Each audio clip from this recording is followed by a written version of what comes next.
So I was just getting ready to go, and then I opened up my email, and I got emails from Blavity, and they wrote about this, and I feel like I'm just going to read this out loud.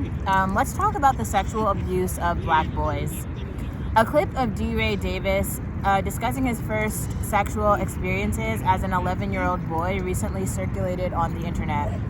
Though through his uncomfortable laughter, he recalled giving oral sex to two 30-year-old women and how it has impacted his current sexual experiences as an adult. Unfortunately, when it comes to young black boys and men, those type of sexual encounters often omit the truth of what was actually done, an act of sexual violence. This is not the first time a well-known black male celebrity has discussed their first sexual experience as a young child. During a 2019 interview, DaBaby admitted to losing his virginity around 4 or 5 to a black woman who was around 17 or 18. He then acknowledged that the encounter likely wasn't him losing his virginity, but rather that he was R. Kelly'd. The rapper alluded that by the time he actually lost his virginity, he'd been practicing for years and viewed his sexual encounters as practice rather than abuse. Okay, so there's an entire article about this by George Johnson.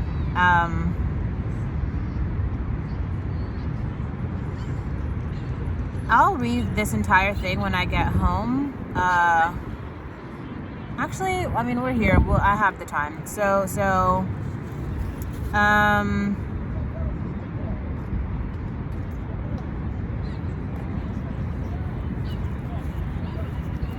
In the past, we have heard the stories of people like Lil Wayne, who once discussed being raped at the age of 11 and said, "I loved it." However, in subsequent interviews, he explained that a young girl was pressured to give him oral sex and that neither he nor the girl consented to the sexual act. Right. Similar encounters continue to be discussed as an expectation of manhood rather than a traumatic experience that often shapes how young black boys navigate their sexuality and the treatment of girls and women throughout life. I think this can be a reason why some black males feel so violent toward black women, just because black female adults are predators, basically, or older black males are predators, and so it's like these kids never have an opportunity to grow up. I told you guys, like 2 of the guys I dated over the last year and a half, they told me that but when they were children they had been raped by men. So I mean, I don't know. The real of the matter is that black boys are being abused, and more often than not it isn't being reported, nor are they being supported by the community after disclosing. That's real. Years ago, I wrote about B2K member Raz B in an article titled How Community Continues to Fail Raz B. Real.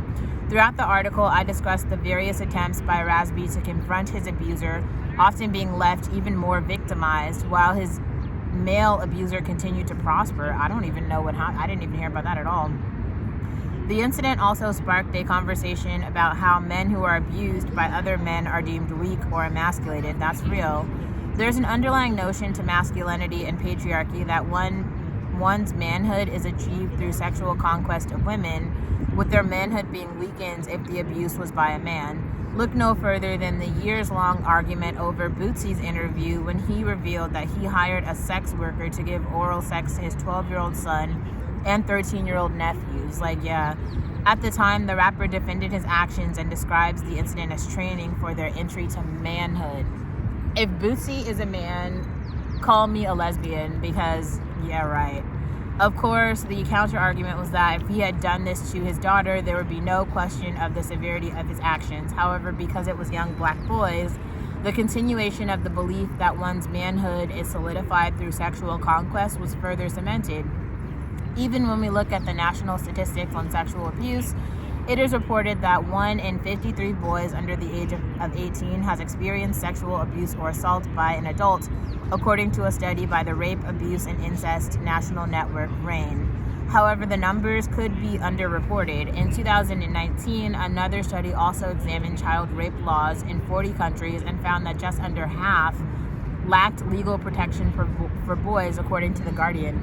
It's actually a really awful practice also in Africa that, sodomy is like a real thing that it just happens all the time. There's a lot of documentaries that I've been watching on the BBC where the women are just traumatized. Like, they can't even walk or talk anymore. They just go to these like victim shelters and they just kind of sit and just kind of fold up into, it's really awful. And I don't know who else gives a shit about this being a problem, but it's a problem. It's a real problem.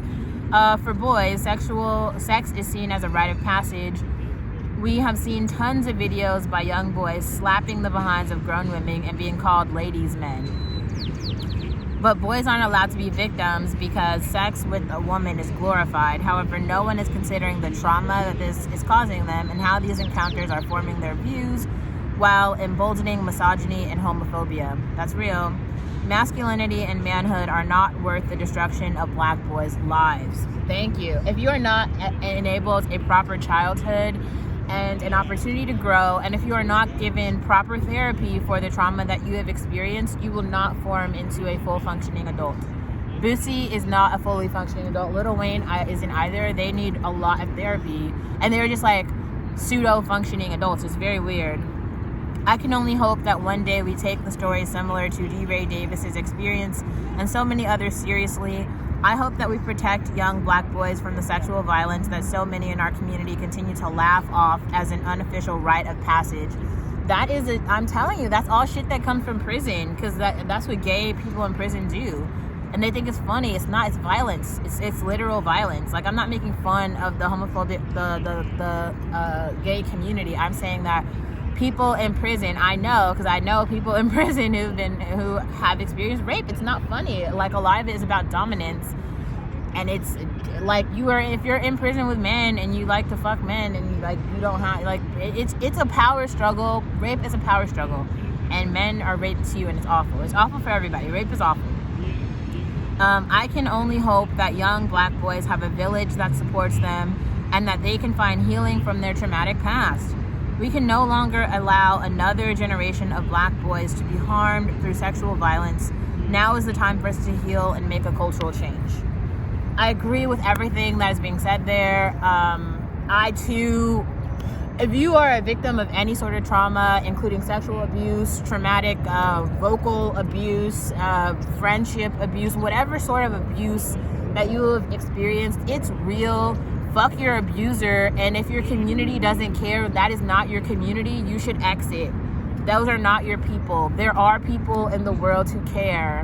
Me, I care. Just follow this channel. If nothing else, you found this channel. So let this be your one resource. I will continue to post every day until I'm dead. And so now you have found a resource. And fuck the people who are the abusers. Like, they're real people, black women and men included, adults with jobs and careers and homes and food and all the shit. They have all the things. They are abusers, sexual abusers who are ruining the next generation of children. It's not funny. It's not funny. It's very scary. It's very frightening. Those people need to be called out and they need to be stopped.